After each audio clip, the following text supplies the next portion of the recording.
Watch right now on the Front News Project. Something hit Chechnya, military facilities are burning, Putin's FSB agents are wounded, and this is just the beginning. The battle for Pokrovsk continues. The fighting is brutal. You have to see this footage. And also, the unparalleled Sarmat missile exploded right over Russia, yet another humiliation for Putin. Fiery, intense, and blazing. Watch Frontline footage right now.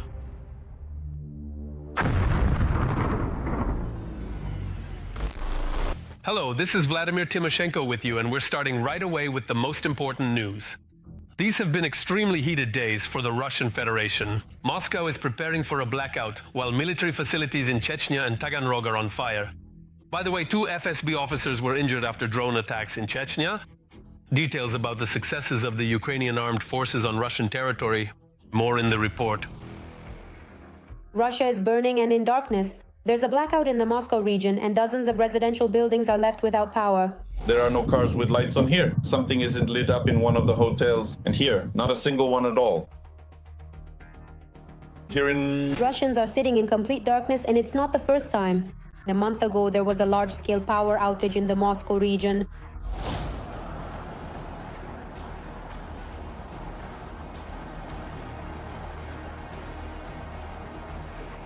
Well, the good drones did a great job, although the occupation authorities, of course, deny it. In fact, this is a gradual shutdown of Moscow from the power supply. This won't happen today or tomorrow or even in a week. Maybe, unfortunately, not even by New Year's. But considering that Ukraine is scaling up its raids across the Russian Federation, just look at how many Ukrainian drones are now flying over Russian territory. There was nothing like this in 2022 or 2023, and not in 2024 either. And now it's already good morning in the Krasnodar region. Local residents are reporting explosions in 2 ups. The Ilsky oil refinery and one of the local ports may have been hit.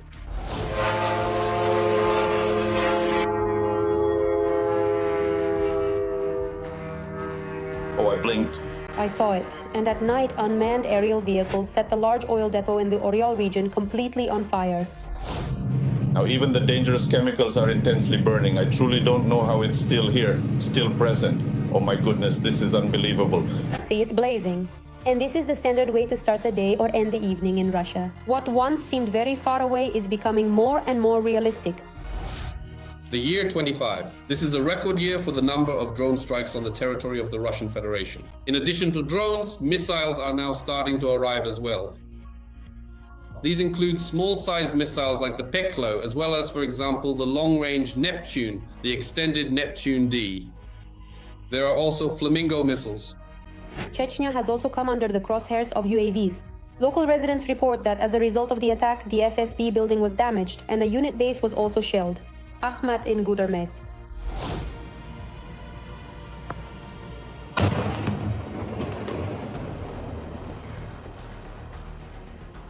This is a certain element, a force element, which plays its role and occupies its place in the Russian hierarchy.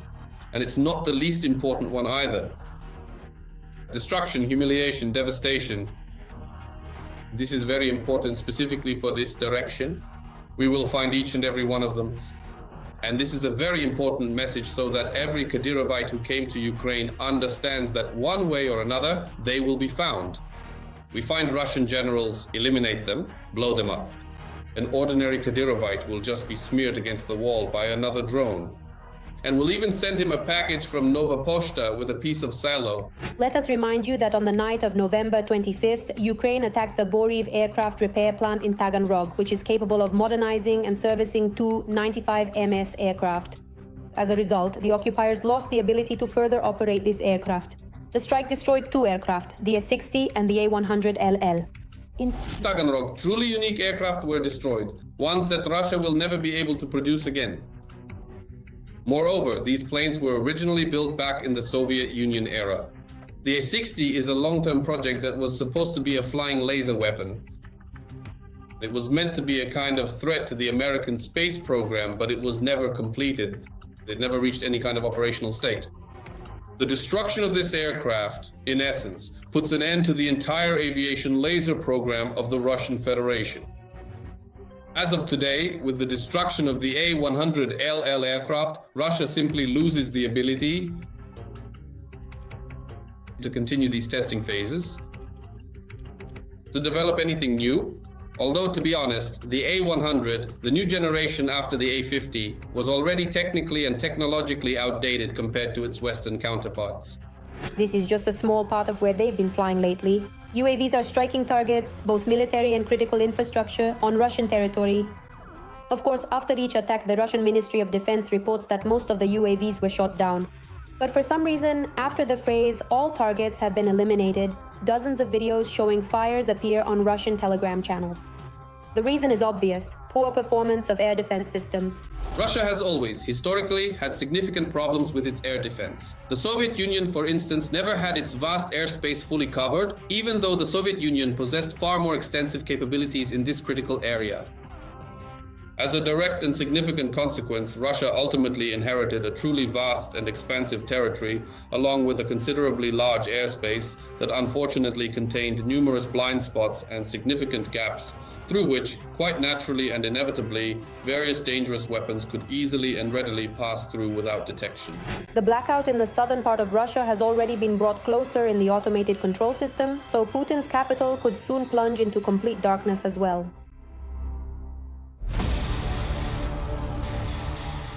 And now, an analysis of the operational situation on the blazing Pokrovsk front line. The situation here is, as usual, extremely tense. On the Pokrovsk direction, our defenders have stopped 45 assault actions by the aggressor. This took place in the areas of the settlements of Novaya Shakova, Mirnograd, Novoekonomikeskaya, Nikonorovka, Rodinskaya, Pokrovsk, Kotlina, Udakhnaya, Molodetskaya, Novopavlovka, Filia, and towards Sofievka, Belitsky, and Grishin. Meanwhile, the commander-in-chief of the armed forces of Ukraine, Oleksandr Syrsky, reported that Ukrainian units continue to hold the northern part of Pokrovsk and, through active operations, are preventing Russian troops from amassing assault groups and advancing around Pokrovsk and Mirnograd. More details about the situation in this direction and other sections of the front in our military review. Let's watch. Don't say hop until you've jumped over. This Ukrainian proverb perfectly describes the current situation in the Russian Federation's Lyman direction. Here, the occupiers managed to advance a little, which was immediately reported by the ZID military correspondents. But they are obviously also read by Ukrainian intelligence, thanks to which the SU received operational data that they immediately put to use. I would like to thank the Russian war correspondent, Timofey Ermakov. He spoke about our positions on his Telegram channel. Thanks to this, the Ukrainians found us and took us prisoner. They killed.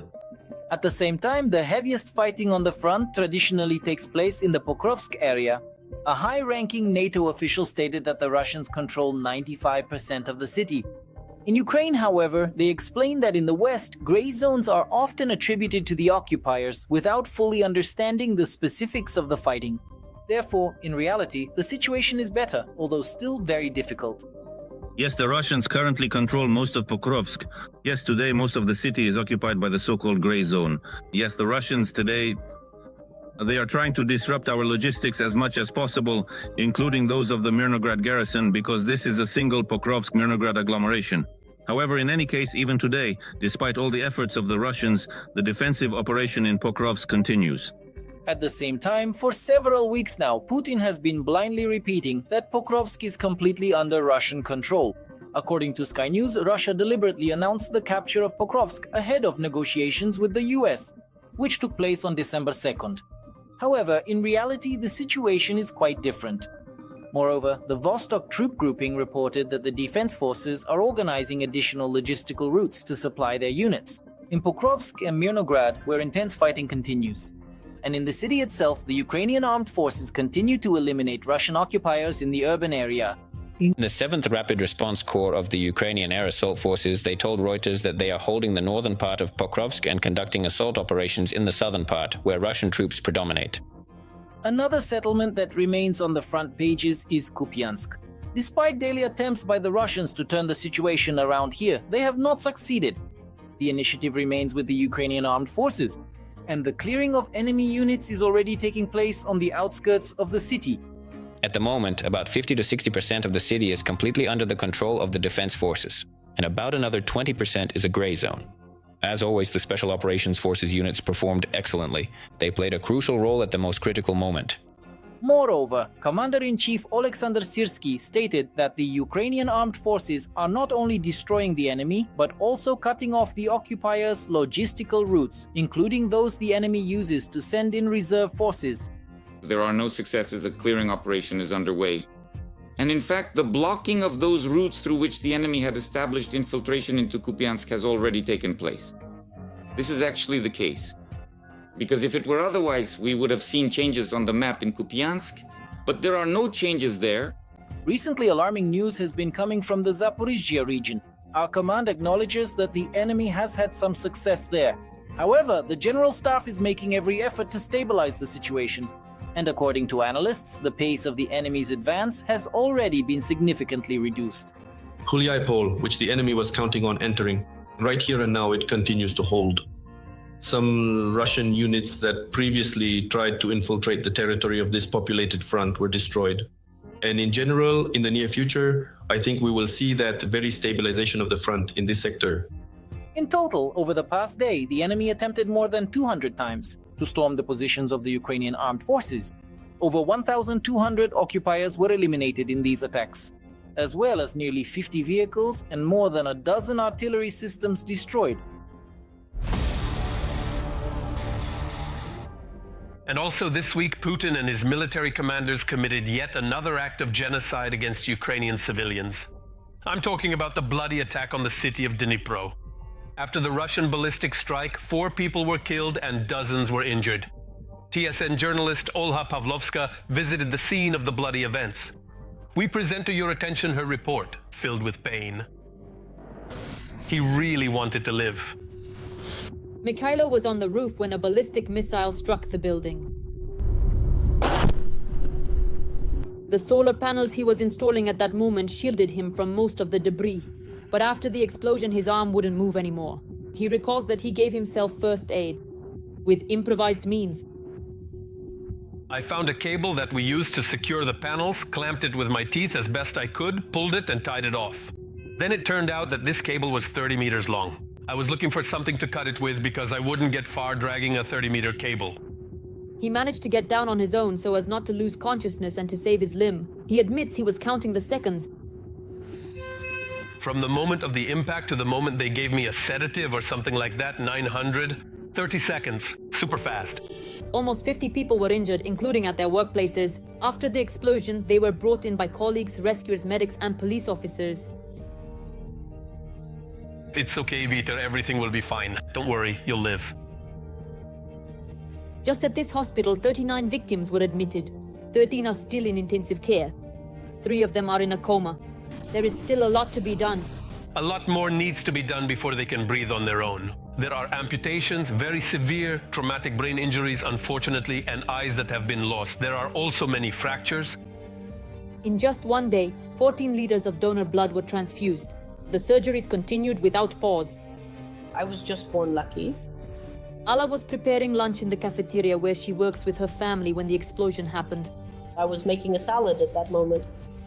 An explosion. It was like lightning, just like that, and then nothing else. And I only felt the blood pouring. I didn't even feel the impact. The neurosurgeons immediately took her to the operating room because the wound was dangerous. There was a risk of necrosis and infection because there was dirt, and the wound was so deep it reached the bone. Alla hopes to return to her family soon, while Mikhail believes the doctors will succeed to restore the function of his hand because he has major volunteer projects and a newborn daughter.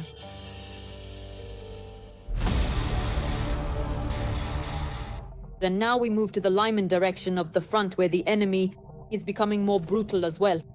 In the Lyman direction, the aggressors attacked 10 times, trying to break through our defenses in the areas of populated settlements. Nadia, Derilova, Rekivka, Novoyehorivka, Zarekhnaya, Mirnaya, Torska, and toward the settlement of Stavki. And now another very important topic. The season for hunting Russian tankers in the Black Sea is officially open. Over the past week, 3 vessels have come under attack, 2 of which belong to the so-called shadow fleet of the Russian dictator, and were enriching the aggressor's treasury. Who is playing this naval battle off the coast of Turkey and how, we'll tell you in the next segment. It seems that in the Black Sea, Russian ships are finally ceasing to be safe. Another tanker from the so-called Shadow Fleet of the Russian Federation was attacked 80 miles off the coast of Turkey. The Medvolga II was on a voyage from Russia to Georgia. There were 13 crew members on board. And according to Ankara, no one was injured. According to the Turkish Ministry of Transport, the damaged but still operational Medvolga II is currently heading towards Sinop and is not requesting assistance.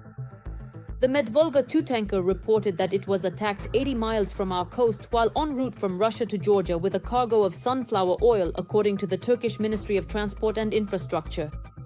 The 140-meter Medvolga II, built in 2014, sails under the Russian flag and is owned by the Srednevolzhskaya shipping company. Its route, Russia to Georgia, is a typical direction for transporting agricultural products and petroleum products. This means that such a vessel automatically comes under increased scrutiny both from Ukraine and from international organizations monitoring possible schemes to circumvent oil sanctions. This attack became yet another link in the explosive series targeting Russia's Shadow Fleet. Just days ago, on the other side of the Atlantic near Dakar, Senegal, the oil tanker Mersin carrying a cargo of diesel fuel was hit by 4 external explosions. It is known that in August of this year, the vessel visited the Russian port of Taman and previously had repeatedly called at the port of Novorossiysk. Previously, 2 other Russian tankers under sanctions, Kera and Verat, were struck in the Black Sea by maritime drones. This was part of a joint operation by the Security Service and the naval forces of Ukraine. The Security Service of Ukraine continues active measures to cut off Russia's financial ability to wage war against Ukraine. Sea Baby maritime drones disabled vessels that could have transported nearly 70 million worth of oil and helped the Kremlin circumvent international sanctions, a source in the Security Service of Ukraine noted. These vessels are also part of the so-called Shadow Fleet of the aggressor country and were used to bypass international sanctions. According to Ukrainian sources, both tankers sustained critical damage and have effectively been put out of operation. This is Mossad's tactic. Sink one, sink another, and 150 others will think twice. That's exactly how it should be, I assure you. Until the same thing happens in the Baltic Sea, no one in Europe will take it seriously. I think so, very much so. By the way, if this were done, for example, close to the territorial waters of Poland or the Baltic states, those people definitely wouldn't notice anything. They'd just turn a blind eye and say, someone was sailing there? No, we didn't see anything, we don't know, and so on. Ideally, you should sink them everywhere, if you have the technical capability. And Vladivostok too, and all along the line, so that they understand there needs to be pressure. Without sinking these ships, nothing will happen. Otherwise, no one will understand that things are serious. That's exactly how you need to act, so that once and for all they remember, you can't mess with Ukraine. The attacks, which took place just a few dozen nautical miles from the Turkish coast, provoked a sharp reaction from Ankara. Turkish President Recep Tayyip Erdogan called these events a troubling escalation of the situation. The war between Russia and Ukraine clearly threatens the safety of shipping in the Black Sea. On Friday, there was a troubling escalation in our exclusive economic zone when merchant ships were attacked. In particular, we cannot in any way justify these attacks, which threaten the safety of navigation, lives, and the environment in our exclusive zone.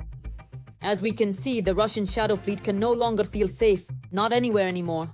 The strikes by Ukrainian naval drones as well as the high-profile attacks on tankers show that the Kremlin is losing its freedom of maneuver at sea. And every destroyed or disabled tanker is not only a financial blow to Moscow, but also a serious blow to the ego of the Russian little Tsar. But that's not all. At the same time, Kiev is striking at the rear of Mother Russia. In November, the armed forces of Ukraine attacked Russian oil refineries at least 14 times using drones. According to Bloomberg, this is a record number of strikes on Russia's strategic oil infrastructure since the start of the full-scale war. And now it's time to analyze the operational situation on the southern Slobozhansky sector of the front. Fierce fighting continues. And here, on the southern Slobozhansky front, the enemy attacked the positions of Ukrainian defenders 17 times in the areas of the settlements of Staritsya, Vovchansk, Sinelnikove, Ambarnaya, Prilepka, and in the direction of Kolodiasne and Kutkivka. Putin's superweapon has once again let the bunker man himself down. In Russia, the much-troubled Sarmat missile may have exploded. We'll show you right now the spectacular video of the failed launch of Putin's, of course, unparalleled mega missile. Let's watch and draw the appropriate conclusions. A unique missile system which has no analogues in the world is already practically in service with the Russian army. Back in June 2023, Putin was making such statements. In the near future, the first advanced Sarmat complex launchers, equipped with the new powerful heavy missile, will be officially placed on active combat duty. It's already December 2025 outside, and yet another so-called unparalleled weapon still isn't on combat duty. There's nothing like it in the world, like Sarmat, and for us it's really not on duty at all. It'll be on duty soon. And judging by the latest failed tests at the Yasny Cosmodrome in the Orenburg region, the Sarmat intercontinental ballistic missile is still long way from combat duty. Hold me back. I am currently filming this very moment. This is already the second unsuccessful attempt to test the Sarmat missile. The first one happened in 2024. The missile exploded in the silo during a failed launch at the Plesetsk Cosmodrome in the Arkhangelsk region. This time, the failed launch, which happened on the last weekend of November, was caught on video by locals. After the explosion, a huge cloud of poisonous orange and purple smoke rose into the air. The Russian authorities did not provide an official comment, and local media reported that there would be no evacuation from Yasny, claiming that the smoke cloud posed no threat to people and that everything was fine. The color of the cloud after the explosion is characteristic of something very poisonous. Such a color is only typical for rockets that use rather toxic fuel. The so-called pair of nitrogen tetroxide and unsymmetrical dimethylhydrazine, which are better known as amyl and heptyl. It is precisely amyl and heptyl that are used as fuel in a whole range of Soviet and now Russian rockets. The Yasny Cosmodrome. First and foremost, it is a rocket launch base, one of the 11 places in Russia from which rockets with nuclear warheads can be launched. And with high probability, these were yet another unsuccessful test of the Sarmat intercontinental ballistic missile. The missile is supposedly in serial production, supposedly even adopted into service, all of this since 2022. But with so many launch failures, it's very difficult to talk about actual deployment or real combat readiness, at least by even the most basic high standards. Both the shape of the missile and, most importantly, the location where this happened point to the Sarmat. That place is the very same Yasny, where the Sarmats are based in silos. If the information about the launch is confirmed 100%, then this was the third or fourth launch. Of the Sarmat, only one of which was at least partially successful. Most likely, the launches were carried out at the end of the year so that Putin could threaten with another wonder weapon during his annual address to the Federal Assembly. But as we can see, things did not go according to plan. It was just another childish morning performance like in kindergarten. Everything was scripted, who says what. But there was no reason for it because the missile exploded. Andriy Ryzhenko, Deputy Chief of Staff of the Ukrainian Navy in 2004 to 2020. Years, 80% of the tests. Moreover, it was the very first ones that were successful and the subsequent ones were not. No one can seriously consider this missile as a finished product yet. However, there is no doubt that work is being done on it. Along with the failed launch of the Sarmat nuclear missile, another incident occurred over the weekend at the Baikonur Cosmodrome during the launch of Soyuz MS-28. As a result, after a post-flight inspection, it was determined that the rocket engine's exhaust plume caused the damage. Part of Launch Complex number 6 of the Space Rocket Complex number 31 was torn out by the first stage. The cosmonauts were unharmed, but the launch complex will require repairs. After the Gagarin launch pad number 1 was transferred to the Kazakhstan Museum of Cosmonautics, pad number 31 remains the only one from which manned launches can be carried out. There is no longer a backup or alternative site for Soyuz manned flights. Only cargo launches are possible. Now this is the only Roscosmos launch pad from which manned launches can be conducted. It has been left without a functioning service cabin. Rocket and space programs, both military and research, are failing one after another in Russia. And such failures cast serious doubt on Russia's status as both a nuclear and space power. Now let's analyze the current situation on the Konstantinovka front line. The Russian world continues to destroy, kill and maim here as well. On the Konstantinovka front, the enemy carried out 29 attacks in the areas of the settlements of Konstantinovka, Alexandra Shultino, Pleshchevka, Shcherbinovka, Kaliban-Bik, Rusin Yar, and towards Novopavlovka, Stepanovka and Torskoye. Every voice matters. Join our community, support independent journalism and help us bring you the truth from Ukraine. Become a member of Ukraine Today. Join us now. Aerial reconnaissance and interception of enemy drones. The National Guard drone unit Helios is practicing at the company level. Their skills: they attack moving targets and learn to counter enemy drones. See how drone operators work in the report by TSN correspondent Tatiana Komic. According to the training scenario, there are Russian mercenaries in this bus. An instant FPV drone attack and another group of fighters brings down an enemy drone with an anti-drone rifle. They try to land the FPV. Attention, drone on the ground. The drone takes off to scout whether the enemy is hiding in the ruins. After all, the fighters and the Helios unit spotted an enemy drone in the sky. We saw which direction it was coming from. We know the area where it could theoretically be searched for. While one sets up the equipment, others install an antenna to boost the signal. We raise the antenna, which gives us a new radio horizon that is more stable. This way, we can fly further in and strike the enemy. The enemy tries to hide among the thickets and abandoned buildings. The operator doesn't take his eyes off the monitor. First room, second room. Sometimes we had to search in such conditions, detect movement, and respond. The Helios UAV unit was formed 2 years ago. His fighters fought near Pokrovsk and in Zaporizhzhia, and only recently returned for rotation. Drones are rapidly improving, says the unit's spokesperson, so operators need to constantly hone their skills. That's why this training was organized. We tried to make it as close as possible to the realities, to the events that are happening at the front, the ones the guys face every day. The fighter with the call sign Baker is 26. Before the war, he installed solar panels. On the second day of the full-scale invasion, he arrived at the military unit. We served guarding strategic facilities and then gradually started working with those drones, studying them, tinkering with them, testing them out.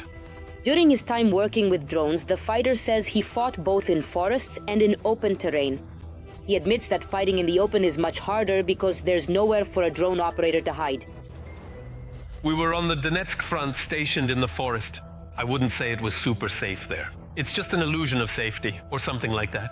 It was a bit tougher on the Zaporizhzhia front because we were holding the defense out in the fields. After all those trials, Baika says he's happy to see his family. But his thoughts are constantly with his comrades who are now near Pokrovsk.